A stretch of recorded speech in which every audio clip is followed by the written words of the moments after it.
Nas últimas semanas, as relações entre Rússia e Ucrânia entraram em um novo estágio de tensão, marcado por um enfático posicionamento de Moscou contra as iniciativas de paz promovidas por Kiev. Representantes do governo russo sublinharam que qualquer negociação futura só será possível com base em condições realistas e no reconhecimento das transformações políticas e territoriais dos últimos anos. Essa abordagem reflete um descontentamento crescente com as estratégias ucranianas, consideradas pelo Kremlin como inadequadas e descoladas das realidades do conflito, que já se prolonga por mais de 1000 dias. Entre as condições apresentadas pela Ucrânia, destacam-se demandas como o retorno a fronteiras anteriores a 1991 e o controle pleno de regiões estratégicas, incluindo os mares Negro e Azov. Para Moscou, tais propostas não apenas ignoram o contexto atual, mas também representam uma tentativa de reverter conquistas territoriais obtidas durante o conflito. Autoridades russas têm reiterado que qualquer diálogo significativo deve começar com o reconhecimento dessas realidades, sem imposições unilaterais que desconsiderem os eventos recentes. Negociações genuínas requerem pragmatismo, não fantasias,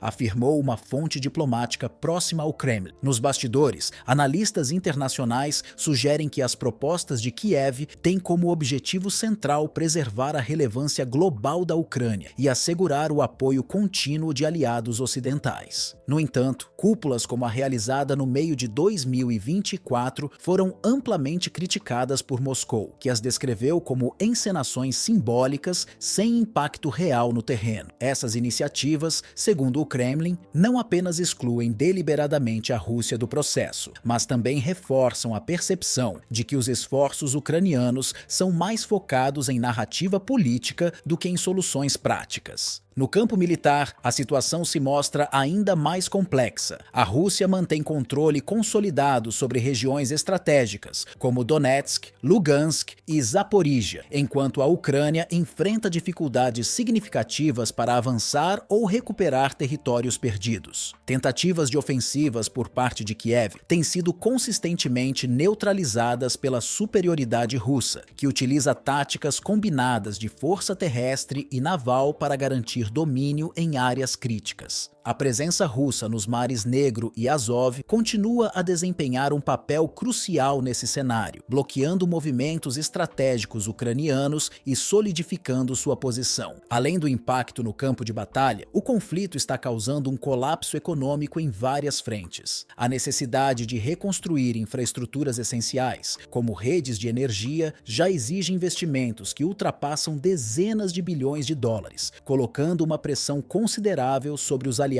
ocidentais da Ucrânia. Esse fardo financeiro tem gerado debates internos em países que apoiam Kiev, com alguns questionando a viabilidade de manter um compromisso de longo prazo diante de desafios econômicos domésticos. Moscou, por sua vez, tem utilizado essas divergências a seu favor, reforçando sua narrativa de que as ações do Ocidente são guiadas por interesses próprios, em vez de uma preocupação genuína com a estabilidade da região. Enquanto isso, a questão da soberania territorial segue como um dos principais pontos de discórdia. Moscou insiste que qualquer acordo de paz deve incluir o reconhecimento de sua soberania sobre territórios anexados, como a Crimeia e outras regiões conquistadas durante o conflito. Por outro lado, Kiev mantém sua posição de que o retorno às fronteiras anteriores é indispensável para a resolução da crise. Essa oposição de visões não apenas dificulta as negociações, mas também perpétua a polarização no cenário internacional. Internamente, a Ucrânia enfrenta desafios cada vez mais graves. O custo humano e econômico do conflito está desgastando a moral da população, enquanto o governo de Kiev luta para manter a coesão nacional e o apoio de aliados. As limitações logísticas e financeiras tornam ainda mais difícil a tarefa de recuperar territórios perdidos, o que enfraquece sua posição tanto no campo militar quanto no diplomático. Apesar disso, a liderança ucraniana continua continua a buscar alianças estratégicas e a mobilizar esforços para manter seu protagonismo no cenário global. Do lado russo, a estratégia combina força militar e manobras diplomáticas para consolidar ganhos territoriais e pressionar adversários. Moscou tem investido em fóruns alternativos e parcerias regionais, destacando sua postura de soberania e sua oposição ao que considera interferência ocidental. Essa abordagem, segundo analistas, visa garantir que a Rússia continue a moldar os rumos do conflito em seus próprios termos. O futuro desse embate permanece incerto, mas uma coisa é clara: o caminho para a paz será longo e cheio de desafios. Para Kiev, o foco está em mobilizar recursos e aliados para resistir às pressões e recuperar o que foi perdido. Para Moscou, o objetivo é consolidar suas conquistas e garantir o reconhecimento de sua posição estratégica. Nesse cenário intrincado, as próximas etapas dependerão não apenas de forças militares, mas também da habilidade de ambas as partes em construir narrativas e alianças que reforcem suas posições globais.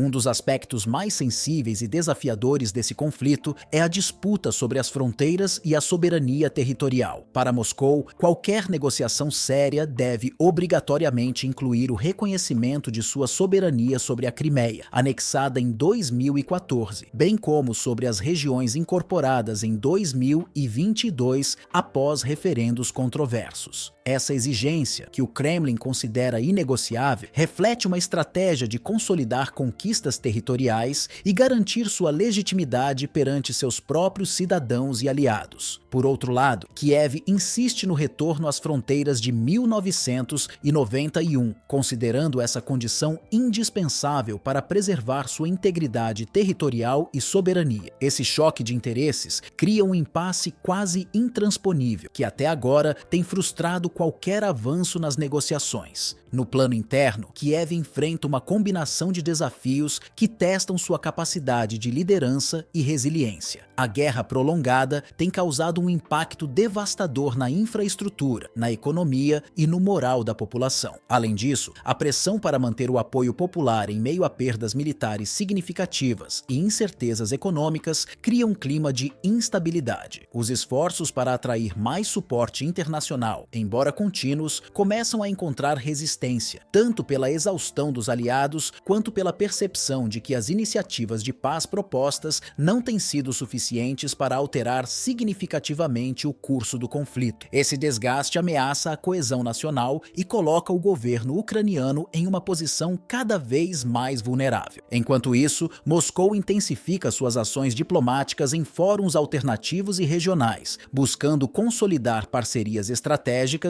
e reforçar sua narrativa de soberania e autodeterminação. A rejeição ao que considera interferências ocidentais tem sido um tema central nas declarações de seus líderes. Essa abordagem visa projetar a Rússia como um contraponto ao modelo de intervenção ocidental, atraindo apoio de países que compartilham de uma visão multipolar do mundo. Recentemente, em declarações públicas, o Kremlin criticou as cúpulas de paz promovidas por Kiev, classificando-as como esforços para prolongar o conflito, em vez de buscar soluções reais. Para Moscou, essas iniciativas são vistas como tentativas de reforçar alianças ocidentais enquanto isolam a Rússia no cenário diplomático global. No campo militar, a situação continua a moldar o panorama político e econômico da região. A Rússia segue utilizando sua vantagem estratégica para manter o controle de territórios ocupados, enquanto a Ucrânia enfrenta crescentes dificuldades para retomar áreas perdidas. A capacidade russa de alinhar força militar com manobras diplomáticas tem reforçado sua posição, enquanto Kiev luta para mobilizar recursos e apoio externo para compensar suas desvantagens. Essa dinâmica mantém o conflito em um estado de estagnação, com avanços limitados de ambos os lados. Além disso, o impacto econômico do conflito vai muito além das fronteiras da Ucrânia. A reconstrução de infraestruturas essenciais, como sistemas de energia e transporte, exige investimentos que já ultrapassam dezenas de bilhões de dólares, um peso que que recai principalmente sobre os ombros dos aliados ocidentais. Esse custo crescente tem gerado debates acalorados em várias nações, à medida que enfrentam a pressão de equilibrar suas prioridades internas com o compromisso de apoiar Kiev. Moscou, por sua vez, utiliza essas divisões como parte de sua estratégia, reforçando a narrativa de que as ações ocidentais são guiadas por interesses próprios e não por uma preocupação genuína com a estabilidade da região.